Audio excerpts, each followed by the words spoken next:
ஸ்ரீமாத்ரே நமக. மைத்ர முகூர்த்தம் அப்படின்னா என்ன, அதை பற்றி ஒரு தெளிவான வீடியோ வெளியிடுங்க அப்படின்னா நம்ம சப்ஸ்கிரைபர்கள் கேட்டிருந்தாங்க. பொதுவாக முகூர்த்தங்கள் அப்படின்னு சொல்வது நிறைய முகூர்த்தங்கள் இருக்கு. பிரம்ம முகூர்த்தம், சுப முகூர்த்தம், சாந்தி முகூர்த்தம், இப்படி முகூர்த்தங்கள்னு சொல்றதெல்லாம் ரொம்ப சிறப்பானவை என்ற அர்த்தம். அந்த வகையில் உள்ளதுதான் மைத்ர முகூர்த்தம் அப்படிங்கிறது. இந்த மைத்ர முகூர்த்தம் அப்படிங்கிறது என்னன்னா, கடனை அடைப்பதற்கு உகந்தது. அதாவது நம்ம ஏதாவது கடன் வாங்கியிருந்தால் அந்த கடனை அடைப்பதற்காக நம்ம கடனை கொடுக்கறதுக்கோ அல்லது அந்த கடனை அடைப்பதற்கு ஒரு சிறு தொகையோ எடுத்து வச்சால், இந்த மைத்ர முகூர்த்த நேரத்தில் எடுத்து வச்சோம் அப்படின்னா 100% அந்த கடன் அடையும். அப்படி சிறப்பு கொண்டதுதான் இந்த மைத்ர முகூர்த்தம். சரி, இந்த மைத்ர முகூர்த்தத்தை பெரியவங்க எப்படி உருவாக்கியிருக்காங்க, எப்படி ஆராய்ச்சி பண்ணி கண்டுபிடிச்சிருக்காங்க அப்படின்னு பார்த்தா, செவ்வாயுடைய தன்மை பலமாக இருக்கக்கூடிய வேலையவே மைத்ர முகூர்த்தமாக கொண்டு வந்திருக்காங்க. பொதுவாக சொல்லுவாங்க, செவ்வாய்க்கிழமை என்றோ அல்லது செவ்வாய் ஹோரையிலையோ கடனை திருப்பி அடைச்சா திருப்பி கடனே இருக்காது அப்படின்னு சொல்லுவாங்க. செவ்வாய்க்கிழமை அன்னைக்கு கடன் வாங்காதீங்க, வெள்ளிக்கிழமை கடன் வாங்காதீங்க, கடன் அடையுங்க அப்படிம்பாங்க. அதுலேயும் செவ்வாயுடைய ஹோரையில் செவ்வாய் ஹோரை வரும்போது இந்த கடனை அடைத்தோம்னா அந்த கடன் நீங்குமாங்க. ஏன்னா செவ்வாய் பகவான் கடனை நீக்குவதற்கு, கடனை அடைப்பதற்கான தெய்வம். இந்த பிறவியே ஒரு கடன் தான், பிறந்ததே ஒரு கடன் தான். இந்த பிறந்த பிறவியில கடன் வாங்கியிருப்போம் இல்லையா, அந்த கடனை அடைப்பதற்கு தான் இந்த செவ்வாயை குறிப்பிடுறாங்க. அப்ப அந்த செவ்வாய் பலமாக இருக்கக்கூடிய வேலை அப்படின்னு நம்ம பார்க்கும்போது, செவ்வாய்க்குடைய ராசிகள் அப்படின்னு பார்த்தா மேசம் மற்றும் விருச்சிகம். அந்த மேச ராசியும் விருச்சிக ராசியும் செவ்வாயுடையது. அப்ப இவங்க எப்படி வகுத்திருக்காங்க அப்படின்னா, மேச லக்னத்திலும் மேச ராசியிலும் அஸ்வினி நட்சத்திரமும் வரக்கூடிய நேரம், அதாவது மேச லக்னம், மேச ராசி, அஸ்வினி நட்சத்திரம் வரக்கூடிய நேரத்தை மைத்ர முகூர்த்தம் அப்படின்னு எடுத்திருக்காங்க. மற்றொன்று விருச்சிக லக்னம், விருச்சிக ராசி, அனுச நட்சத்திரம் வரக்கூடிய அந்த நேரத்தை மைத்ர முகூர்த்தம் எடுத்திருக்காங்க. ஏன்னா இந்த நேரத்தில் தான் செவ்வாயுடைய தன்மை நமக்கு அதிகமாக கிடைக்கும்.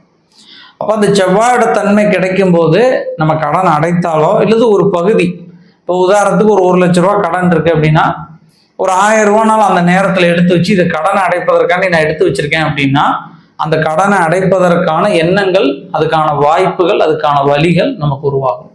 அப்படி சிறப்பு கொண்டதுதான் இந்த மைத்ர முகூர்த்தம். இந்த மைத்ர முகூர்த்தம் நிறைய பேர் நம்ம நண்பர்கள் நான் சொல்லி பண்ணி அது சக்சஸ் ஆயிருக்கு. அதாவது இது சாதனை படைச்சிருக்காங்க, நிறைய பேர் கடன் அடைஞ்சிருக்கு. அதே போல இந்த கடன் அடையாத கடன்பாங்க, தீராத கடன்பாங்க. கடன் வாங்குறான், இந்த கடன் கூடிக்கிட்டே இருக்கும். இப்போ உதாரணத்துக்கு ஒருத்தர் 10 லட்ச ரூபா வாங்கியிருப்பாரு, அந்த 10 லட்சத்தை அடைக்காட்டாலும் கூட பரவாயில்ல, அது 15 லட்சம் 20 லட்சமா போய்கிட்டே இருக்கும். அது போலதான் 1000 ரூபா வாங்கியிருப்பாரு, 2000 ஆகும், 10,000 ஆகும், 50,000 அப்படியும் கடன் வரும். அது தீராத கடன்பாங்க, அடையாத கடன் அப்படிம்பாங்க. கடன் அடையாட்ட கூட பரவாயில்ல, அந்த கடன் வளரக்கூடாது அப்படின்னு நினைக்கிறவங்களும் இந்த மைத்ர முகூர்த்தத்தில் ஒரு சின்ன தொகை எடுத்து ஒரு பாக்ஸ்லையோ ஒரு டப்பாலையோ அல்லது ஒரு கவர்லையோ வச்சு, இது மைத்ர முகூர்த்தத்தில் எடுத்து வச்ச ரூபா, இது கடன் அடைப்பதற்கு தான் பயன்படுத்துவேன் தனியாக வச்சிட்டோம்னாலே நமக்கு கடன் அடைப்பதற்கான சாத்தியங்கள், அதுக்கான அமைப்புகள் சேரும். சரி, இப்போ மைத்ர முகூர்த்தம் எப்போ வருது, எந்த நேரத்தில் வருது, நம்ம எந்த நேரத்தில் இது கடைபிடிக்கணும் அப்படிங்கிறத பார்ப்போம்.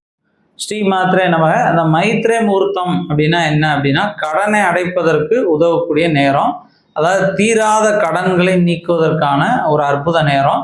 செவ்வாயுடைய பலம் அதிகமாக இருக்கக்கூடிய நேரத்தை தான் மைத்ர முகூர்த்தம்பாங்க. பிரம்ம முகூர்த்தம், சுப முகூர்த்தம், சாந்தி முகூர்த்தம் அப்படிங்கிற மாதிரி மைத்ர முகூர்த்தம் அப்படிங்கிறது கடனை அடைப்பதற்காண்டி உருவாக்கப்பட்டது. செவ்வாயுடைய பலம் அதிகமாக இருக்கக்கூடிய நேரம் தான் கடன் அடைப்பதற்கு. அந்த நேரத்தில் நீங்கள் கடன் அடைச்சாலோ அல்லது கடன் அடைப்பதற்கு ஒரு சிறு தொகை எடுத்து வச்சாலோ கடன் அடைப்பதற்கான வாய்ப்புகள், சாத்தியங்கள் உருவாகும். சரி, எந்த டயத்தில் வருது அப்படின்னு நம்ம பார்த்தோம்னா, 1/7/2024 திங்கட்கிழமை அதிகாலை 1:05 AM இருந்து 2:50 AM வரை இந்த நேரம் தான் மைத்ர முகூர்த்தம். இந்த நேரத்தை எல்லோரும் பயன்படுத்திக்கணும்னு அன்போடு கேட்டுக்கிறேன். நன்றி. ஸ்ரீமாத்ரே நமக. அம்பாளுடைய அனுக்கிரகத்தால் தெய்வீக பொருட்கள், சில விஷயங்களை நம்ம வாங்கி மக்களுக்கு கொடுக்கலாம் அப்படிங்கிற உயர்ந்த நோக்கோட கொடுத்துக்கிட்டு இருக்கோம். அதாவது ரொம்ப லாப நோக்கம் இல்லாமல் அதுக்கு என்ன நமக்கு தேவையோ அதை விற்பதற்கு அதை மட்டும் பண்ணி நம்ம கொடுத்துட்ருக்கோம். அதாவது கருங்காலி மாலை, ருத்ராட்ச மாலை, ஸ்படிக மாலை, தேவதாரு மாலை, இப்படி கோமதி சக்கரம், பழம்புரி சங்கு, சோவிகள், மகாலட்சுமி சோழி, ஆடலா சோழி, இல்லை ராஜ சோழி, கௌரி சோழி, பைரவ சோழி, இப்படி சோழிகள் விற்றுட்ருக்கோம்.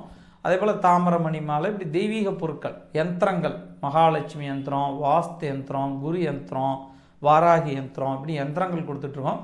கழுத்தில் அணிந்து கொள்வதற்கு டாலர், நர்மதா டாலர், ஸ்படிக டாலர், இப்படி இந்த டாலர்கள் உங்களுக்கு கொடுத்துட்ருக்கோம். அந்த மாதிரி உங்களுக்கு ஏதாவது தெய்வீக பொருட்கள், சக்தி பெற்ற, உரு ஏற்றப்பெற்ற சக்தியான பொருட்கள் உங்களுக்கு ஒருவேளை தேவைப்பட்டது அப்படின்னா கீழே இருக்கக்கூடிய இந்த நம்பரில் வாட்ஸ்அப்பில் தொடர்பு கொள்ளுங்கள். மேக்ஸிமம் ஃபோன் செய்வதை தவிர்த்துட்டு வாட்ஸ்அப் மூலமாக தொடர்பு கொண்டீங்கன்னா உங்களுக்கு இந்த தெய்வீக பொருட்கள் நீங்கள் எந்த ஊரில் இருந்தாலும் உங்களுக்கு தபால் மூலமாகவோ, கொரியர் மூலமாகவோ, இல்லை பார்சலாகவோ உங்களுக்கு அனுப்பிச்சி வைப்போம். இந்த நம்பரை தொடர்பு கொள்ளுங்கள்.